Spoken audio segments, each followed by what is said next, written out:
Bonjour, bonsoir et bienvenue sur Sin-Eden Sublime, le podcast qui aborde les thèmes de la sensualité et de la sexualité de tous les êtres humains. Peu importe le genre, l'orientation ou les pratiques sexuelles de celui qui écoute, cet espace est destiné à toutes les personnes avisées, curieuses, confirmées ou non, qui prônent l'ouverture d'esprit, le respect et la bienveillance. Cet espace est chaleureux, intime, sans gêne et sans tabou. Je vous invite à me suivre, nous partons ensemble en s'exploration.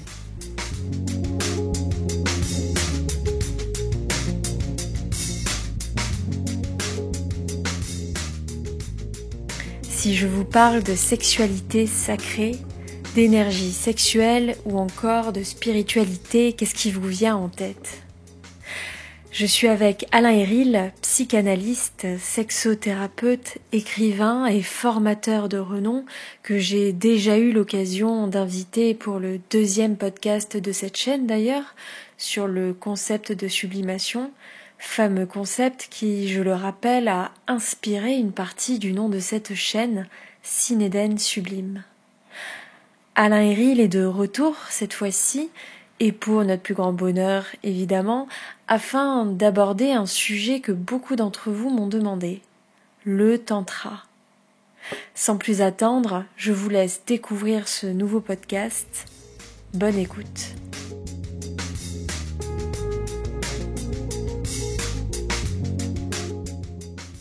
Pour commencer, est-ce que tu peux me dire ce que signifie le mot tantra et quelle est son origine ?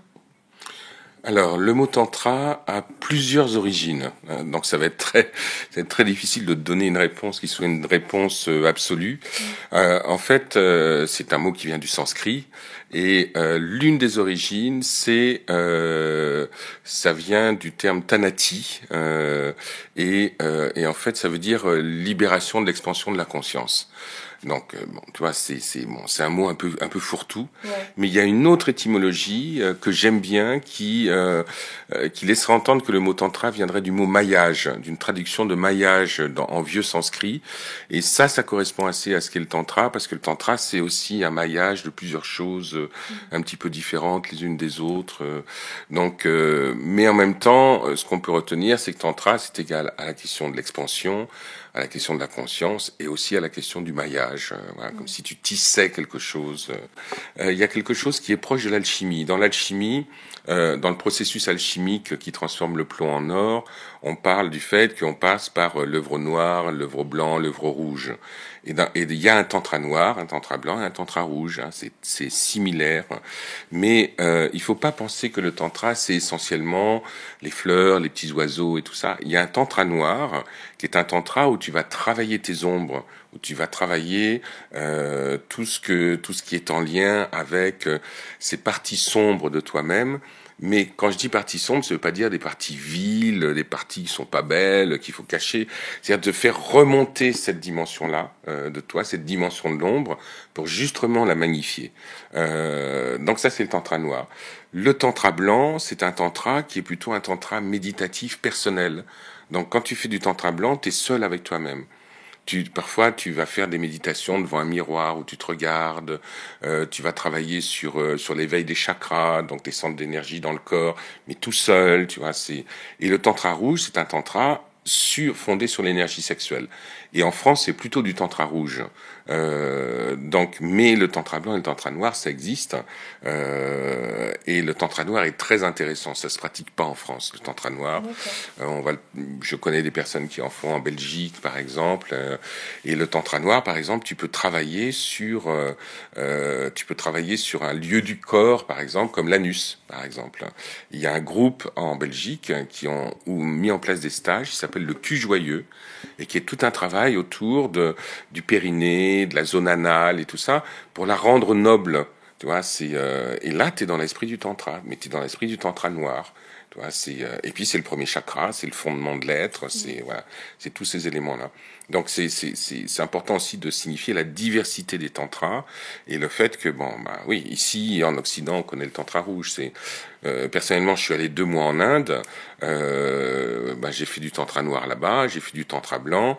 mais ce sont des choses qui intéressent visiblement pas beaucoup les Occidentaux. Mais il y a certaines personnes qui font du tantra noir sans le savoir. Voilà. Et je pense que dans le travail que tu fais, il y a quelque chose qui ressemble à ça. Ouais, ça me fait vachement écho. Ouais. Oui, parce que c'est cet esprit-là, tu vois, c'est vraiment de faire ressortir cette dimension-là de soi, de la mettre en lumière et de montrer à quel point ce que d'autres pourraient considérer comme étant laid, finalement est magnifiquement beau, quoi. Et que de toute façon, là où il y a le plus de lumière, c'est là où il y a le plus d'ombre. De fait, donc être essentiellement dans la lumière, voilà, dans quelque chose d'un peu éthéré, sans aller visiter tes racines et voilà, et ce qui est au très fond de toi-même, ça n'a pas beaucoup de sens, t'avances pas beaucoup, quoi. Donc c'est comment pouvoir réunir les deux et c'est l'un des objectifs du tantra. Pourquoi les Occidentaux justement ne s'intéressent pas à ces deux autres types de tantra?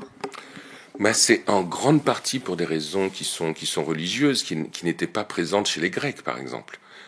Chez les Grecs, des dieux comme Dionysos, Priape ou autres étaient des dieux de l'ombre, tu vois.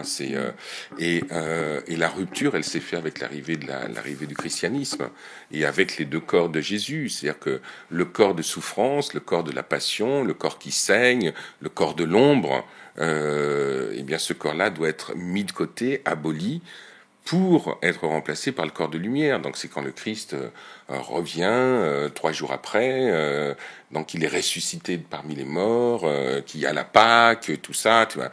Et tout d'un coup, donc ce corps un peu sali, tu vois, qui correspond à l'ombre, il faut pas le voir, tu vois. Et d'ailleurs, quand le Christ arrive 3 jours après, c'est Marie-Madeleine qui l'accueille, et Marie-Madeleine va pour le toucher, et il lui dit, ne me touche pas, ce corps-là ne se touche pas. Et toute la chrétienté, mais chez les catholiques, chez les musulmans également, ça s'est mis en place dans le fait que il faut avoir un corps magnifique, mais pour plus tard. C'est-à-dire que le problème, c'est qu'il n'y a pas d'instant présent. Tu ne vis que pour le paradis, où là, tu auras un corps superbe et tout ça. Donc l'ombre est mise de côté, tu vois. Et puis l'ombre est tellement associée à la sexualité aussi, c'est que donc voilà, le lieu du sale, le lieu le lieu de l'impur, les interdits, tout ça, ça appartient à la sexualité et ça appartient à la terre, à ce monde-ci. Si tu veux aller au paradis, oublie qu'il y a quelque chose entre tes jambes qui a besoin de vibrer, quoi. Donc c'est ça que ça dit. Ouais. Et le tantra propose quelque chose de complètement différent. Et c'est pour ça que les tantrikas, ils étaient poursuivis, qu'ils s'étaient tués. Parce qu'ils prônent le fait qu'il y a pas de partie vile dans ton corps. Que tout est ombre et tout est lumière en même temps, au même endroit. Voilà la meilleure réponse que je peux apporter à ta question. Est-ce que tu peux me dire... m'expliquer en quoi ça consiste exactement? Oui. Alors, je peux te donner une explication très simple sur en quoi ça consiste. Mais après, ce qu'il faut voir, et on va avancer sur ce terrain-là ensemble, ce qu'il faut voir, c'est les conséquences de ça. C'est-à-dire qu'en fait, le tantra, c'est l'utilisation de l'énergie sexuelle à des fins non sexuelles. Donc, on est complètement dans la question de la sublimation. C'est-à-dire mais ça va passer par le corps. C'est-à-dire que dans le tantra, tu fais des exercices qui vont monter ton énergie sexuelle à son plus haut degré. C'est vraiment des situations de sexualité incandescente. C'est-à-dire que tu es vraiment dans un état pré-orgasmique.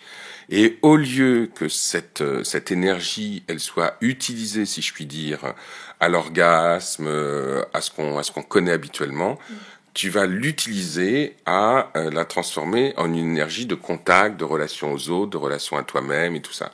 Donc en fait, le tantra, c'est de te mettre en état de pré-orgasme quasiment continuel, mais tu mets ça au service de la spiritualité, parce qu'il faut pas oublier que c'est un chemin spirituel, le tantra, et que c'est pas un chemin sexuel en tant que tel. Donc en tantra, on parle d'orgasme du cœur. C'est-à-dire qu'au lieu de parler d'orgasme génital, on va parler d'orgasme du cœur. Je te donne un exemple. Voilà.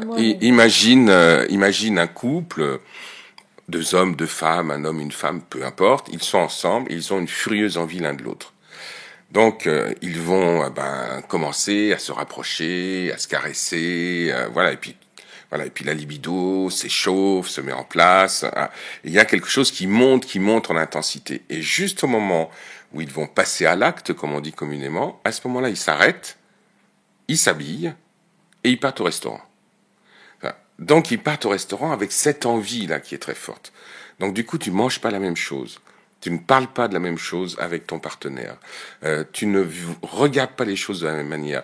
Les autres ne te regardent pas de la même manière parce que tu vas dégager une intensité sexuelle, mais qui ne s'est pas d'effet, qui ne s'est pas réalisé dans la sexualité en tant que telle. Et en gros, c'est ça le tantra. C'est de rechercher cet état qui modifie ton rapport au monde et qui modifie ton rapport à toi et ton rapport à l'autre.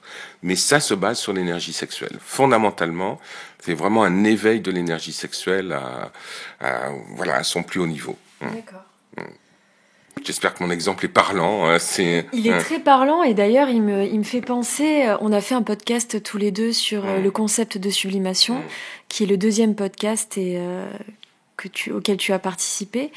Et tu donnais un exemple de ce couple qui cuisine.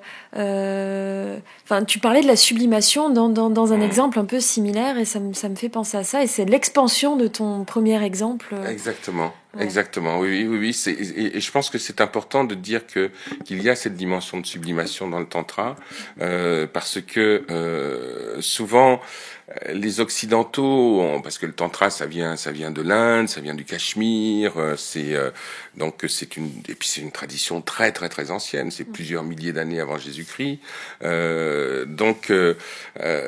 mais dès qu'on parle de sexualité, on pense au coït, au rapport sexuel et tout ça. Le tantra, c'est vraiment autre chose. C'est vraiment et ça se vit au quotidien, quoi. Exactement ce dont on parlait dans ton podcast sur la sublimation. C'est la même chose. C'est-à-dire que ça change la saveur des choses, ça change la manière de regarder l'autre, d'être regardé par lui.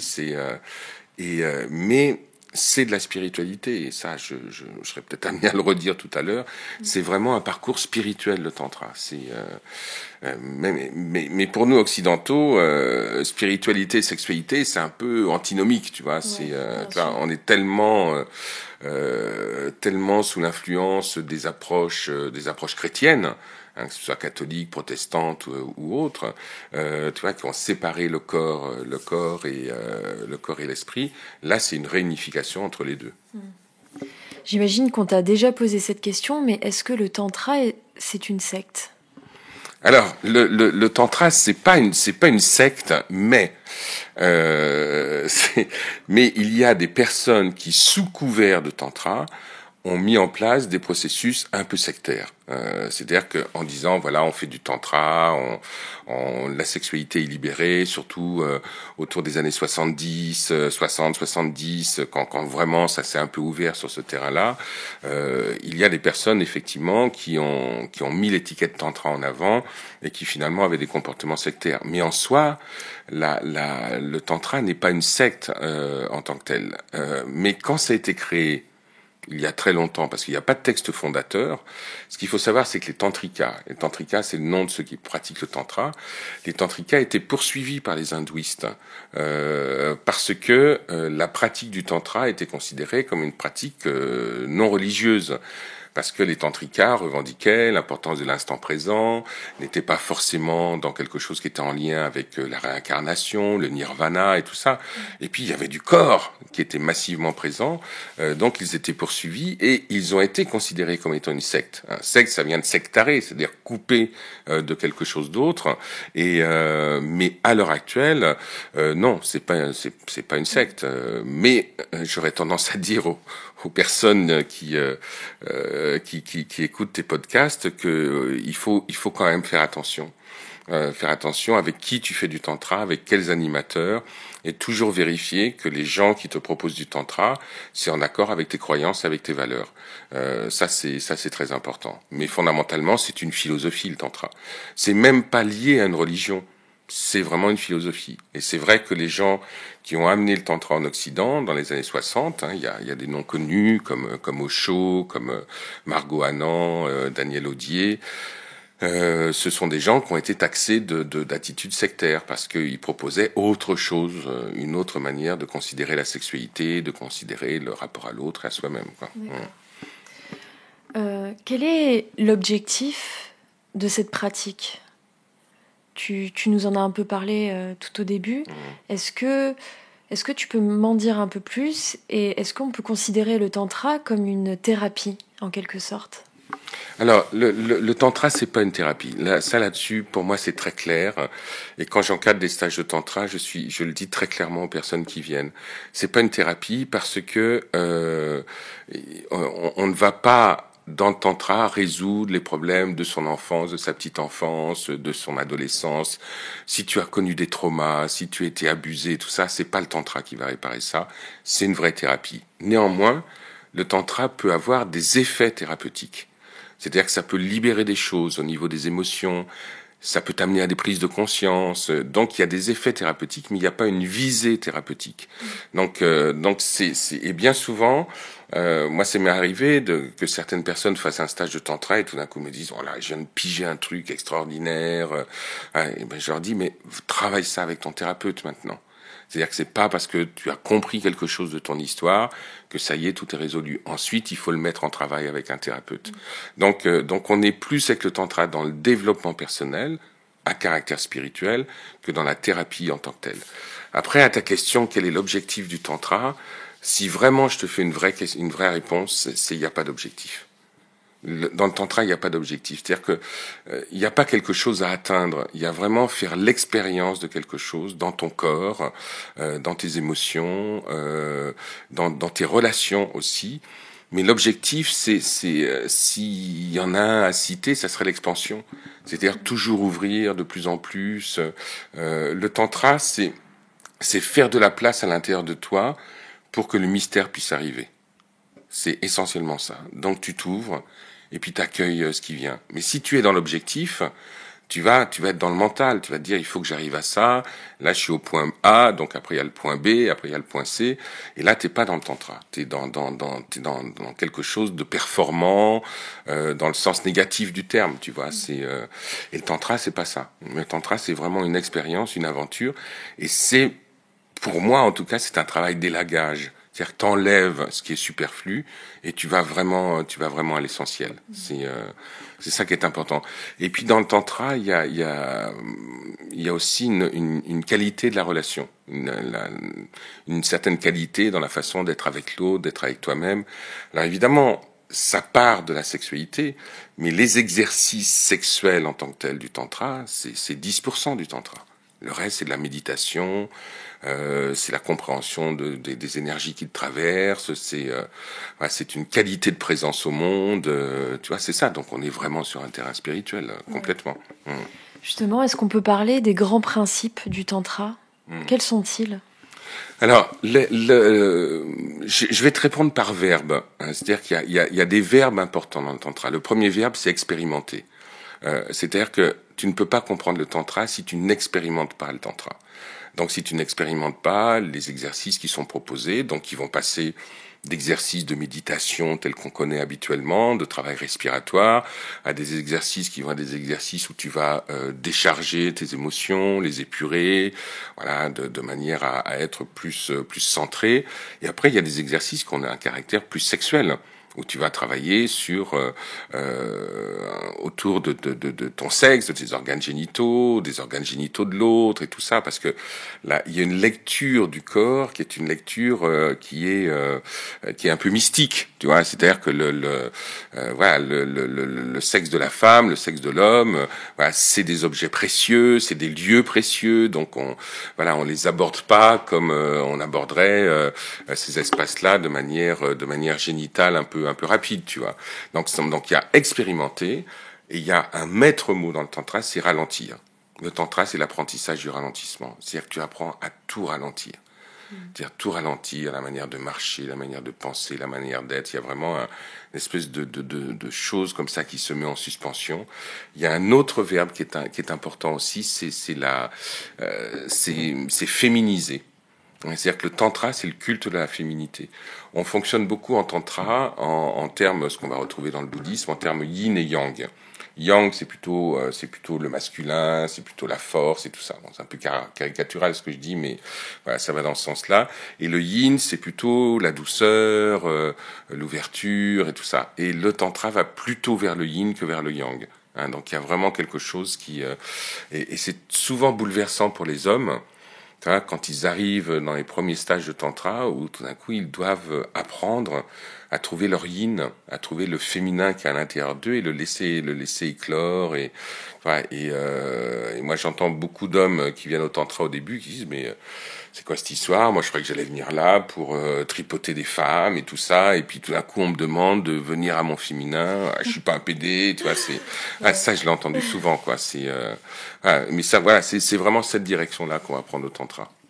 Est-ce qu'on pratique le tantra seul, en couple, ou les deux? Alors,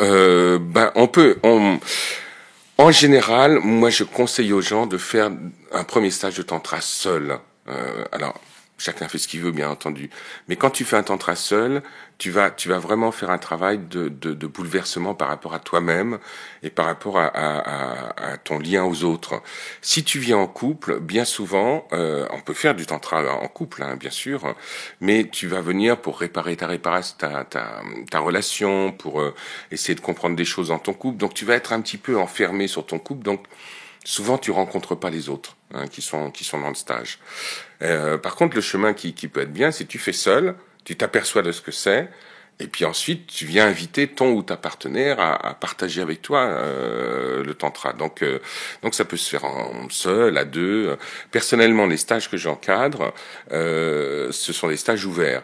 Donc tu peux venir en couple, tu peux venir seul, y a pas de souci. Voilà. Mais ça m'est déjà arrivé de faire des stages couples où il y avait une dizaine de couples qui venaient, mais très vite ça devient un peu de la thérapie de couple, quoi.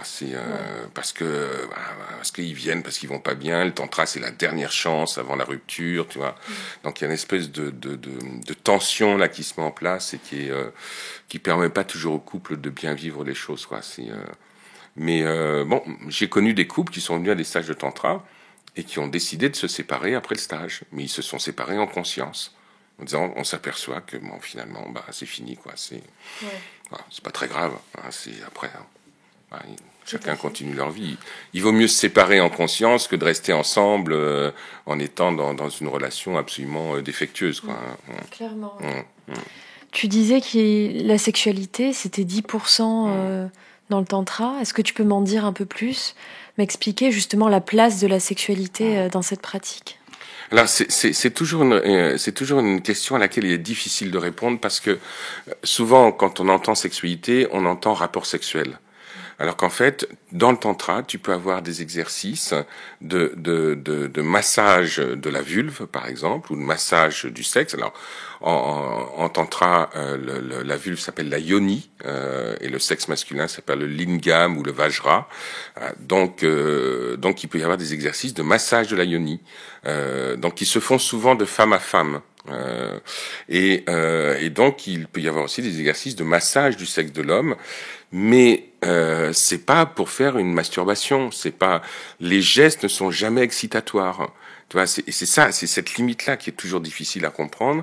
C'est que si je pose la main si je suis hétéro, que je pose la main sur le sein d'une femme, sur les fesses ou sur le sexe d'une femme, avec son consentement bien entendu, et que je suis dans le tantra, c'est pas pour créer de l'excitation chez elle ou chez moi. C'est juste pour rencontrer cet espace-là de son corps et dialoguer avec. Donc tu vois, c'est très très très subtil les nuances, et souvent dans le tantra il y a de la nudité, il y a des moments où les gens se rencontrent, voilà, nus psychiquement et puis nus physiquement aussi. Et très vite, tu as les habitudes qui se mettent en place, tu vois, c'est les espèces de réflexes, les conditionnements. Et le tantra, c'est de te défaire de tout ça et te dire non. La main que tu as posée sur le sexe de cette femme, c'est pas pour la faire jouir, c'est pas pour te faire jouir, c'est juste pour rencontrer un espace sacré chez elle. Tu vois, donc, et avec une dimension aussi qui est importante dans le tantra, c'est honorer. Il y a toujours le fait d'honorer l'autre. Tu vois, c'est-à-dire que si on était dans un exercice de tantra tous les deux, on commencerait par le fait d'honorer ce qu'il y a de sacré à l'intérieur de nous. Hein. C'est-à-dire, quels que soient les exercices, je te dirais, j'honore le sacré et le divin qu'il y a à l'intérieur de toi, et tu me dirais la même chose, et ensuite on ferait l'exercice. Donc il y a vraiment quelque chose qui est de l'ordre dans... et c'est pour ça que le ralentissement est important, parce que tout d'un coup, on tombe en suspension, on fait les choses de manière consciente. Il y a vraiment une dimension de conscience qui est importante. Et je vais te donner un autre exemple, pour être peut-être un peu plus précis. Le premier stage de tantra que j'ai fait, c'était avec Daniel Audier, et c'était il y a longtemps, c'était au siècle dernier. Et donc, et je me suis retrouvé le deuxième jour à faire une méditation face à une femme les jambes écartées devant moi. Donc une méditation à la gloire de la yoni, donc du sexe féminin. Donc j'étais en état méditatif, j'avais cette femme en face de moi que je ne connaissais pas 3 jours avant, qui était les jambes écartées, et j'étais face à son sexe. Et donc au début, j'ai eu des idées plutôt sexuelles. Qu'est-ce que je fais? Je touche, j'embrasse, je fais quoi? Ça m'excite pas, tu vois. Puis t'as le mental, tu vois, qui tourne, tu vois. Et puis au bout d'un moment, alors moi c'est ce que j'ai vécu. Au bout d'un moment, ça a lâché, tu vois. Et au bout d'un moment, j'étais face à la beauté absolue, tu vois. C'est un peu ce qu'on peut ressentir, ou ce que peuvent ressentir certaines personnes avec l'origine du monde de Courbet, tu vois. Tu vois, où là, t'es face à quelque chose. Ouais, bon, ok, tu regardes une vulve, ok. Qui est juste au-dessus de nous, d'ailleurs. Il n'y a pas de hasard.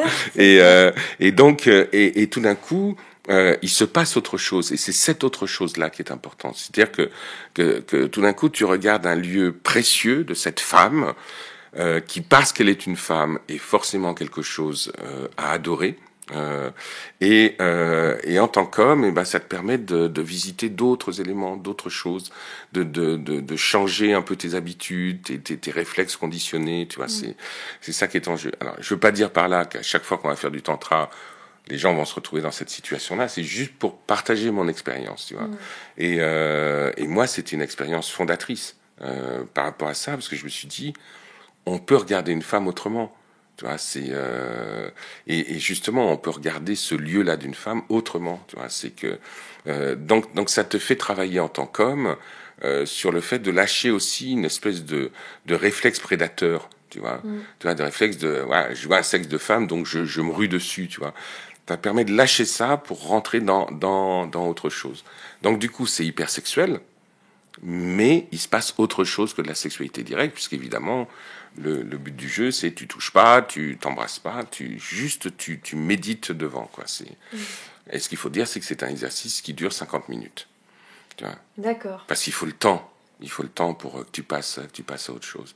Et après, voilà, tu vois tout un tas de géographie, voilà, t'es dans le désert, t'es dans la mer, t'es au plus haut sommet de la montagne, tu vois, c'est-à-dire tout d'un coup, tu aperçois que qu'un sexe de femme, ce sont des mondes incroyables, tu vois, mais c'est magnifique, quoi. Mais là, on est vraiment dans le tantra, quoi. Et après, une fois que ça a eu lieu, la femme en question, voilà, elle cache son sexe, tu la remercies, elle te remercie, et tu passes à autre chose. Tu vois, et tu viens pas de rencontrer la femme de ta vie. Hein, Justement, quelle est la place de la nudité dans ces exercices dont tu me parles? Alors la nudité, elle peut être présente dans le tantra. Après, c'est les personnes qui veulent faire du tantra et qui sont pas à l'aise avec la nudité. Il faut se renseigner avant, de savoir quelle est la position des animateurs du stage. Parce qu'il y a des animateurs de stage qui vont proposer des exercices où on est nu. Et puis il y en a d'autres qui vont proposer des exercices où la nudité est proposée mais pas imposée. Personnellement, moi c'est ce que je défends. C'est-à-dire que lorsqu'il y a un massage par exemple, parce que il y a beaucoup de massages dans le tantra, j'ai oublié de le dire, donc beaucoup de toucher, beaucoup de travail pour saisir comment tu appréhendes la peau de l'autre, le corps de l'autre. Tu vois, c'est avec des touchés très respectueux, très doux, très lents. Et donc si la personne, elle peut être en doudoune si elle veut. Tu vois, et juste me proposer le bout de ses doigts, tu vois, et ça peut être une expérience absolument géniale. Donc mais c'est un accord entre le masseur et la personne qui est massée, et donc la nudité, elle n'est pas obligatoire, mais elle peut exister, tu vois. Donc quand on propose un massage, ben si quelqu'un veut se mettre nu, il se met nu, mais il faut que ça soit aussi en accord avec la personne qui va la masser.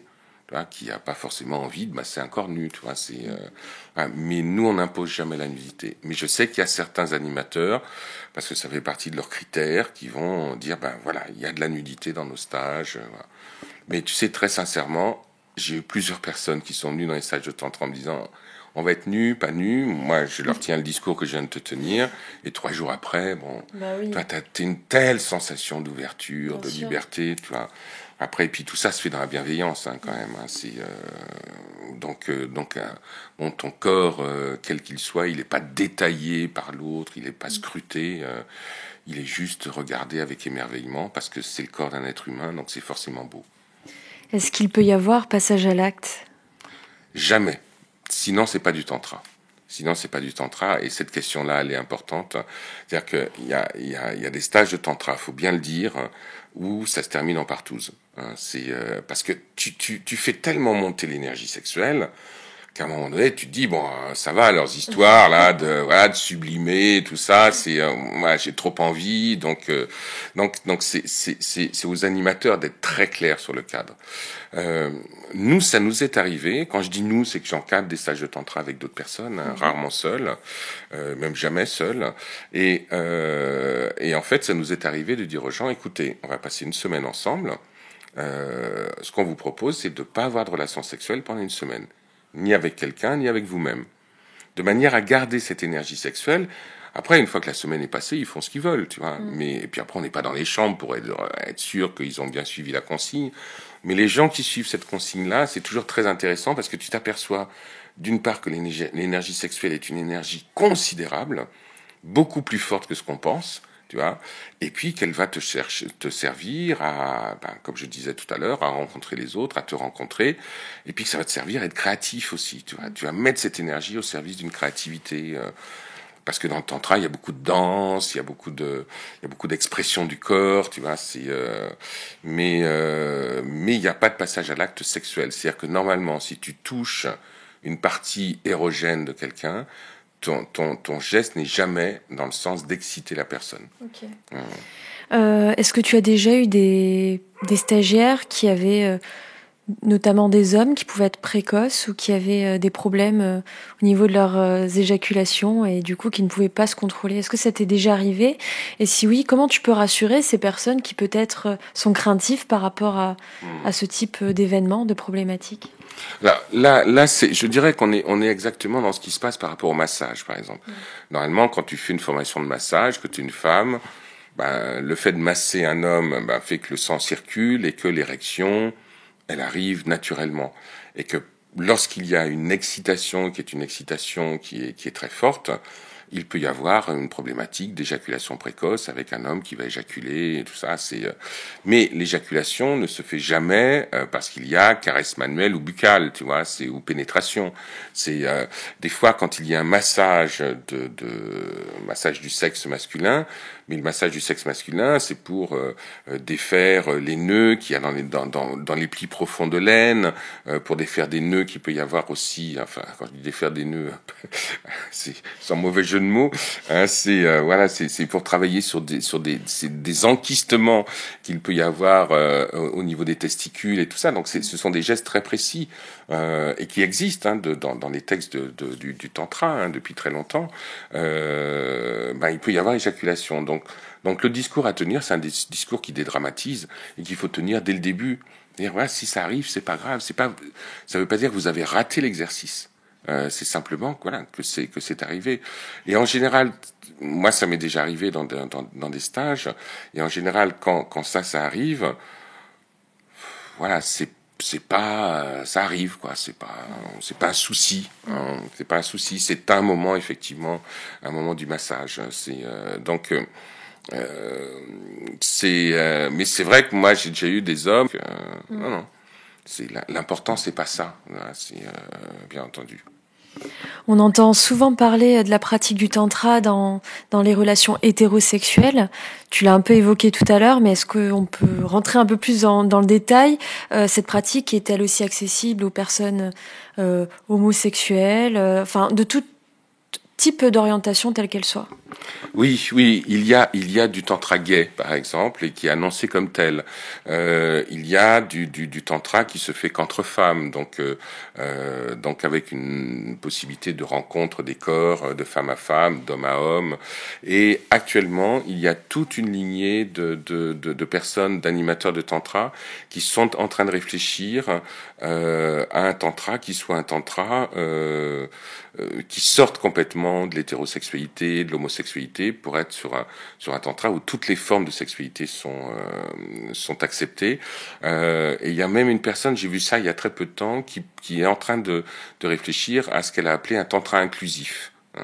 Donc, voilà, qui est une forme où les corps vont se rencontrer et au-delà des corps, ce sont les âmes qui se rencontrent. Donc, que tu sois trans, que tu sois intersexe, que tu sois no gender ou gender fluide ou cis ou autre.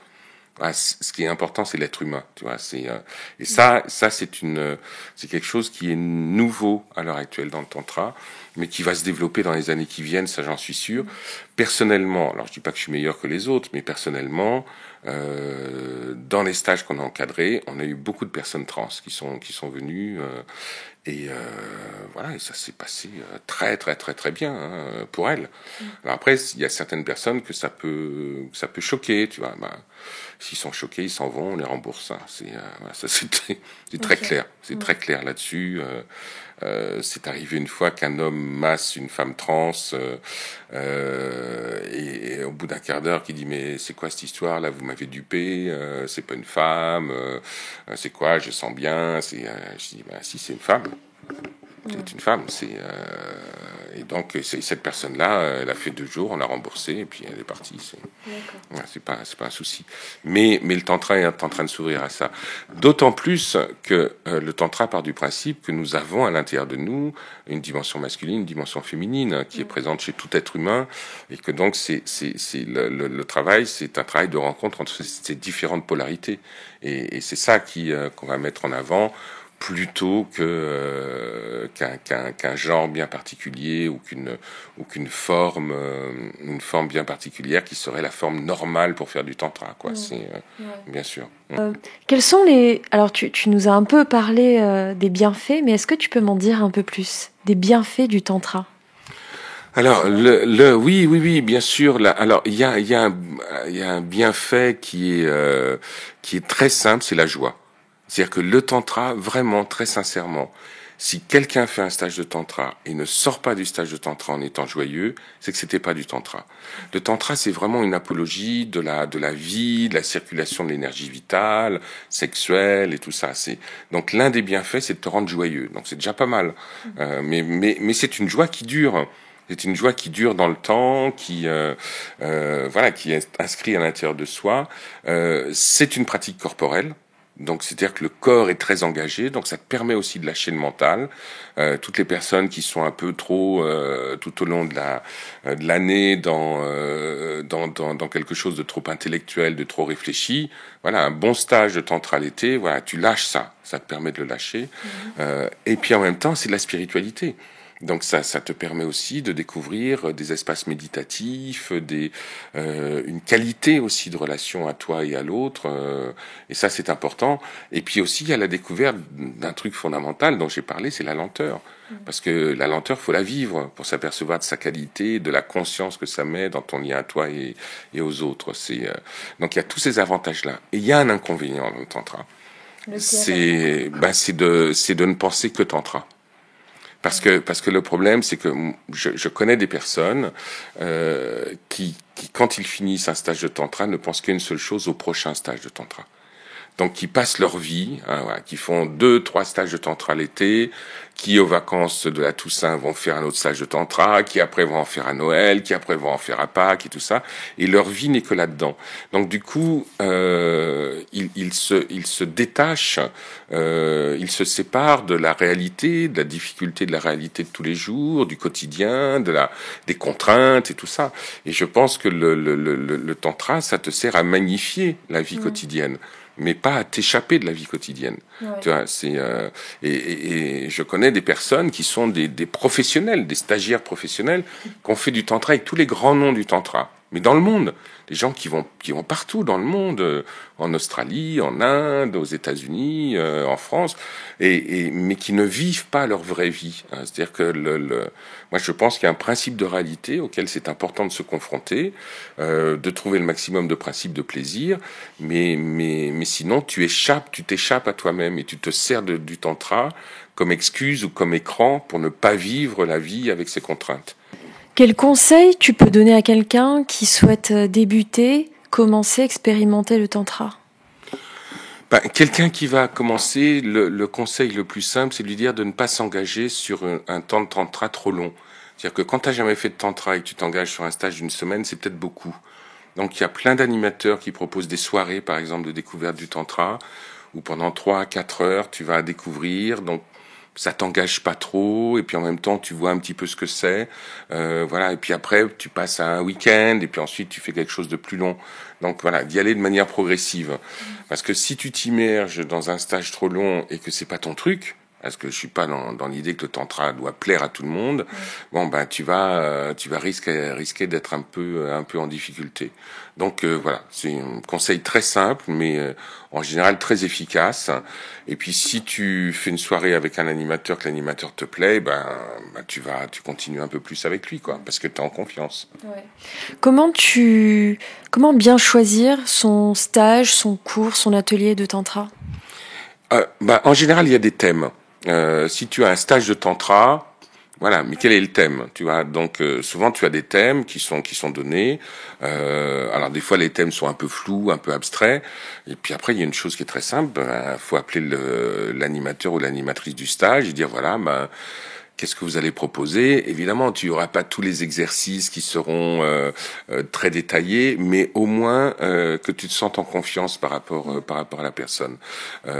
Mais là, tous les stages de tantra que j'ai animés, il y avait toujours un thème et un texte explicatif. Qui dit voilà ce qu'on va mettre dans le stage, qu'on va explorer. Ça me paraît normal, tu vois, plutôt que de dire stage de tantra et que les gens sachent pas ce qu'ils vont trouver, ce qui va être travaillé. Là actuellement, pour donner un exemple, je vais encadrer 2 stages cet été. Les 2 stages, c'est autour de l'amour, autour de la notion d'amour, parce qu'il me semble que dans la période qu'on vit à l'heure actuelle, on a besoin de contact, on a besoin d'être proches les uns des autres, on a besoin de retrouver le lien, on a besoin d'amour, hein, tout simplement, mais l'amour dans le sens noble du terme, bien sûr. Donc voilà, et le stage que je fais fin juillet s'appelle l'alchimie de l'amour, par exemple. Donc voilà, mais l'alchimie de l'amour c'est très large, mais après il y a un texte qui explique ce qu'on met dedans. Justement, avant qu'on rentre dans ton actualité, comment sont formés les animateurs au tantra, les animateurs et les animatrices de tantra ? Alors ça, c'est un gros problème. Ça, c'est un gros problème parce que pendant très longtemps, il n'y avait pas vraiment de formation en tant que telle. C'est-à-dire que tu avais fait 1 ou 2 stages de tantra et puis tu pouvais décider d'en proposer aux gens. Tu avais tes stagiaires, tu deviens animateur. Okay. Donc on s'improvise pas animateur d'un stage. C'est un travail, que ce soit du tantra ou autre chose. Donc Margot Anand, qui est un des grands noms du tantra en France, a créé une école qui s'appelle le Sky Dancing Tantra, où elle forme des animateurs et des animatrices. Et donc, elle les forme à connaître un certain nombre de techniques, savoir gérer un groupe, la déontologie, l'éthique et tout ça. Et c'est une formation qui dure 4 ans. Donc ça prend du temps.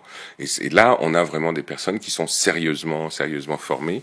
Et ce qui est très intéressant à l'heure actuelle, c'est que les personnes qui font du tantra, et notamment des personnes qui viennent du Sky Dancing Tantra, moi je les retrouve dans mes cours de sexothérapie. C'est-à-dire qu'ils sont animateurs de tantra, mais ils viennent aussi suivre des cours de sexothérapie pour avoir une vision qui est une vision où il y a de la psychanalyse, de la psychologie, de la symbolique, qui leur permet d'être plus centrés et à une meilleure place en tant qu'animateur. Et là, toutes les formations de tantra, de sexothérapie que je fais à l'heure actuelle, il y a des animateurs de tantra qui sont là. Maintenant, par bouche-oreille, ça fonctionne.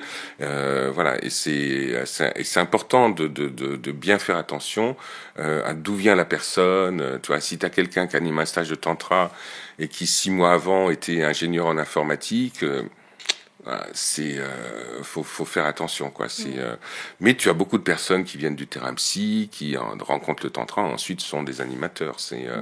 Voilà, mais animateur de stage de tantra, il faut aussi être capable d'animer un groupe, de le respecter, de le faire vivre, de le mettre en mouvement, d'être pédagogue aussi. Voilà, tout ça est très important, quoi. Ouais. Est-ce que justement tu peux nous en dire un peu plus sur ton actualité, sur les stages que tu organises, où est-ce qu'on peut trouver les informations pour peut-être s'inscrire, etc. Alors, les informations, justement, ça tombe bien, je viens de refaire mon site internet. Donc, j'ai un site internet qui s'appelle alainheril.com, donc alainheril.com. Donc là, il y a toutes les informations sur les stages que je propose. J'ai une page Facebook, Alain Heril Pro, où on peut trouver ces informations-là. Et puis, en ce qui concerne notre sujet, déjà, ce que j'ai plaisir à annoncer, c'est que je sors un livre fin mai, début juin, autour de la sexualité sacrée. Donc, ça sera très empreint de l'esprit du tantra. Un livre qui va s'appeler « On ne fait pas l'amour, c'est l'amour qui nous fait ». Donc et je vais sortir au mois d'octobre un oracle sur la sexualité sacrée, donc des cartes à tirer, tout ça. Donc ça c'est vraiment une actualité très très récente. Je le dis en exclusivité. C'est génial. Merci de partager ça. Et puis au niveau des stages, j'encadre un stage fin juillet. Donc avec Nathalie Grandhomme et Dominique Bouilly, qui sont les personnes avec qui je travaille. Donc c'est au Hameau de l'Étoile à côté de Montpellier. Donc c'est du 25 au 30 juillet. C'est pareil, les informations se trouvent assez facilement. Et fin août, j'encadre un stage de tantra, a priori dans le sud-ouest, voilà, et que je vais co-animer avec quelqu'un qui s'appelle Sandrine Magniez, et là c'est un stage. Pour l'instant, j'ai pas encore des informations définitives sur le lieu où ça va se passer, mais ça sera fin août. Donc je vais encadrer donc 2 stages de tantra cet été. Voilà. Merci Alain. Est-ce que tu as autre chose à rajouter ? Est-ce que tu peux me donner le mot de la fin ? Quelque chose, ce que tu veux, ce qui t'inspire. Moi, j'aimerais beaucoup revenir sur la féminité par rapport au tantra. Il y a quelqu'un qui écrit un des plus beaux livres que je connaisse sur le tantra. C'est un monsieur qui s'appelait André Van Liesbeth, et le titre de son livre, c'est Tantra, le culte de la féminité. Et moi, ce que je voudrais partager, et c'est ce que j'ai trouvé dans le tantra personnellement, c'est que le tantra m'a fait rencontrer la femme que je suis. Et ça, c'est quelque chose d'extrêmement précieux. Et je souhaite à tous les hommes qui vont faire du tantra de rencontrer la femme qu'ils sont dans le tantra, parce que il y a rien de plus beau que ça. Merci beaucoup Alain pour cet échange, ce partage, et merci à vous de nous avoir écoutés. J'espère que ce podcast vous aura inspiré et vous donnera envie d'explorer le tantra, et que cela vous donnera peut-être envie de vous lancer. N'hésitez pas à liker, partager et réécouter les podcasts de Cinéden Sublime pour faire grandir et évoluer la chaîne. Et vous pouvez aussi me suivre sur Instagram @Cinéden Sublime Podcast.